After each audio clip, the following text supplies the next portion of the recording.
Ver entonces la continuación del libro. Terminamos Génesis, que significaba el principio origen, pero ahora el Éxodo va a ser el camino de salida. Éxodo es la continuación de la historia del Génesis, pero vamos a hacer un pequeño resumen. En Génesis nosotros estuvimos manejando las costumbres orientales y esto fue porque Abraham había salido de Ur de los Caldeos. Si lo quieren buscar, esto está en Génesis 11:31. Pero en Éxodo ahora vamos a estar manejando las costumbres egipcias. Y esto es porque Moisés fue educado en Egipto, recuerdan, por 40 años y conocía muy bien su cultura. Lo podemos ver en Hechos 7:22. Pero vamos a hacer el siguiente, que es un resumen de las personas que entraron en Egipto. En total fueron 70 personas. Pero vamos a ver, Abraham fue con las costumbres orientales y fuimos avanzando hasta donde llega a Jacob y sus 12 hijos. Ellos empezaron a tener más descendencia y en total las personas que entraron en Egipto fueron 70 personas. Pero todas estas personas, aquí estamos viendo donde entraron a Egipto, en el viaje a Egipto, ellos entraron 70 personas. Pasaron 400 años aproximadamente. En un momento los pusieron esclavos en Egipto, y ahí fue donde va a comenzar ahora nuestra historia de Éxodo. Nadie se acordaba en ese entonces de José, ni la hambruna de los 7 años que había pasado hacía bastante tiempo. Ahora era una situación completamente diferente. Así que en este entonces el pueblo de Israel había crecido mucho. Había un nuevo rey egipcio, el cual no conocía a José, y aunque lo conociera, habían borrado toda la historia de José, porque José no era un egipcio, era un esclavo, así que prefirieron borrar toda su historia. No la encontramos ahora en los registros. Este nuevo rey egipcio tenía bajo presión a los israelitas, pero aún así, él tenía miedo que un día estos se rebelaran. Así que aún él estaba intentando siempre tener un plan. Si ellos se rebelaban, eran mucha gente, y al rebelarse era muy fácil que pudieran conquistar Egipto. Así que el rey faraónico puso en marcha 3 planes para poder de esta forma controlar a la población y evitar que crecieran más. Puso el plan A, el B y el C. Vamos a hablar un poco de cada uno. En el plan A los hizo hacer trabajos forzados. En el plan B iba a hacer que las parteras maten a los bebés varones. Y en el plan C iba a ahogar a todos los bebés varones en el río. Así que empezó primero con su plan A. El primer plan era controlar la población, primero cansándolos con trabajo.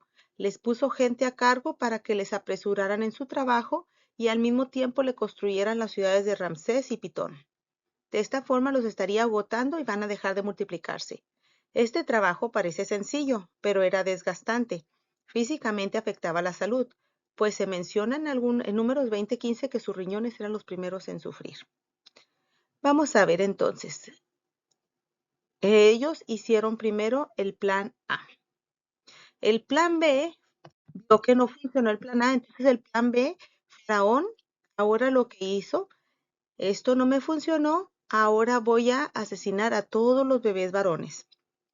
Pero déjenme decirle una cosa, envió llamar a 2 parteras, Cifra y Fúa, y esto es muy importante, porque ellas estaban a cargo de los nacimientos hebreos donde iban a matar a todo varón antes de nacer. Egipto, quiero decirles que se caracterizaba por ser especialistas en ginecología. Ellos usaban varios métodos para saber si una mujer estaba embarazada sin necesidad de exámenes de laboratorio. En Egipto, quiero recordar que el aborto era castigado con pena de muerte. Por eso el faraón no podía evitar que ellas se embarazaran, pero tenía que esperar hasta que el niño naciera para poner en plan su plan malvado. Como les dije, el asesinato no era permitido en Egipto, entonces las parteras Cifra y Fua fueron las dos de este plan. Este faraón les dio permiso solo a estas 2 mujeres, pues nadie tenía permiso o sería castigado con pena de muerte. Hechos 7:19 lo podemos ver. Las niñas que nacían eran dejadas con vida porque no eran un peligro para el reino egipcio, pues ellas serían rápidamente colocadas como esclavas para cualquier egipcio. De esta forma estarían controlando la población. Pero estas parteras, Cifra y Fua, temieron a Dios y no siguieron ese horrible plan. Muchas veces debemos ser valientes cuando se nos obliga a actuar en forma imprudente. Y su excusa fue que las mujeres hebreas daban a luz antes que ellas llegaran, y por esa actitud Dios las bendijo y el pueblo de Israel siguió creciendo. Salmo 105, 24. Plan C. Al ver que el plan B no le funcionaba, ahora fue al plan C. Faraón, desesperado y enojado, volvió otra vez a regresar al pueblo egipcio. Así que les dijo, si ustedes ven un bebé, ahora fue con los ciudadanos. Si ustedes ven un bebé varón, lo van a echar al río. Recuerden, no lo podían matar, así que lo iban a echar al río.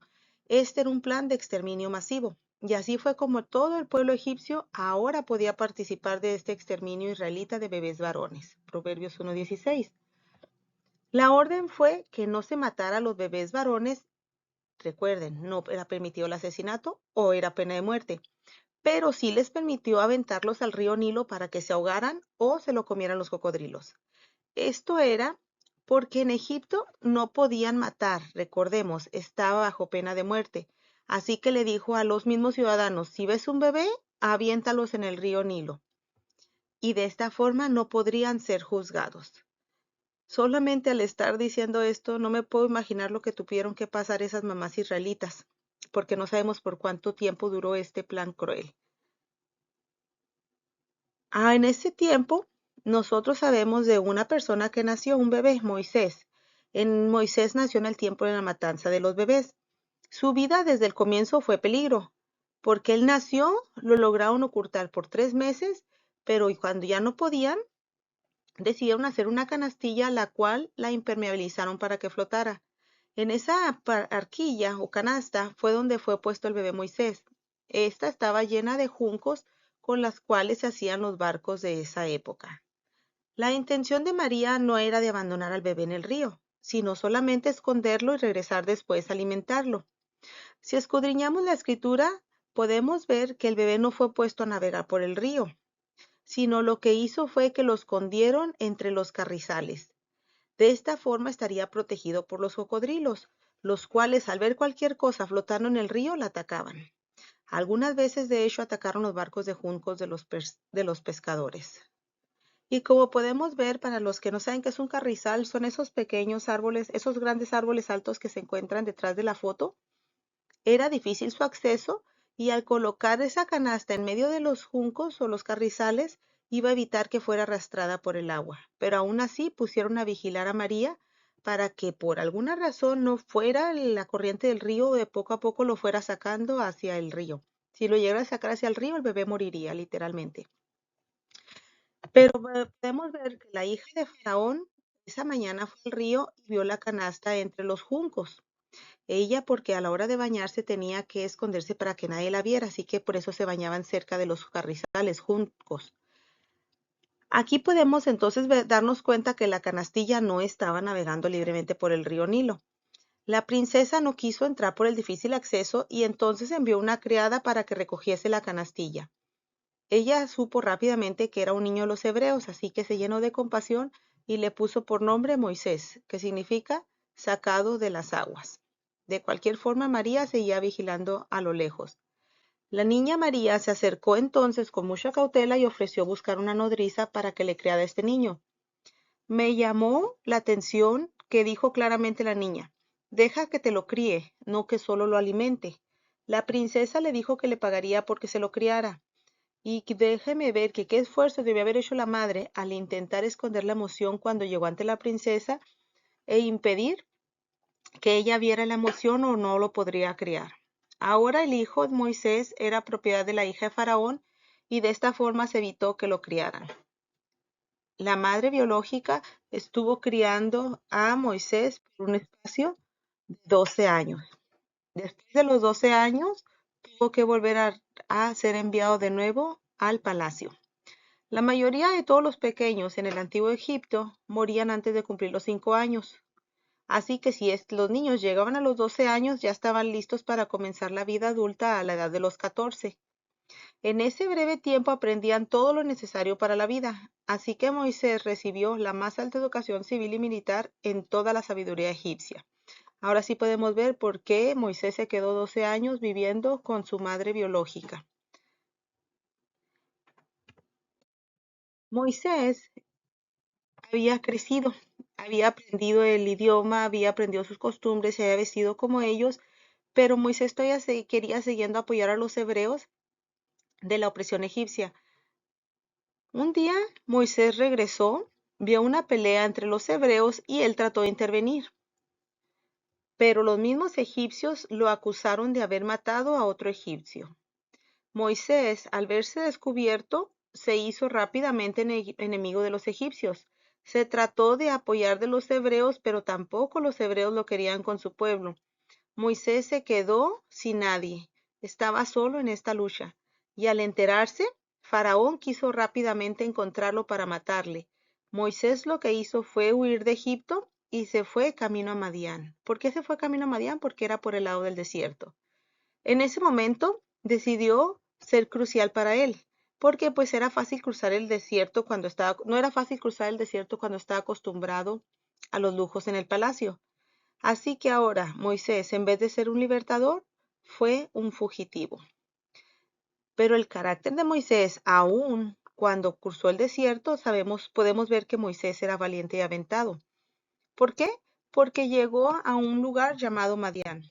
En ese lugar pudo defender a las hijas de uno de los sacerdotes ahí.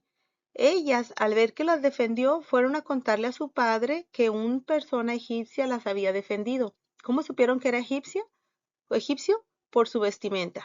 El padre lo invitó a venir, pues había defendido a sus hijas del maltrato de los pastores, que en ese entonces era muy común. Llegaron a un acuerdo. Moisés, después de un tiempo, fue parte de la familia y por fin accedió a quedarse en casa de Jetro y se casó con su hija Séfora. A ellos dos en ese entonces les nació un hijo al cual le pusieron Gersón. Ahora el ex príncipe ahora ya no era príncipe, ahora era un pastor de ovejas. Ya no vivía en un palacio con todos los lujos, sino en una tienda caliente en medio del desierto. Los lujos de Egipto se habían olvidado. Ya no le daba órdenes a un ejército, sino ahora le daba órdenes a un grupo de ovejas y de cabras. Qué gran cambio para él. Moisés sabía que no podría volver a palacio nunca más, así que decidió casarse, formar una familia y vivir tranquilamente en Madián por los siguientes 40 años. Y vamos a ver después de este tiempo, Dios no se había olvidado de él y vamos a ver qué fue lo que después hizo.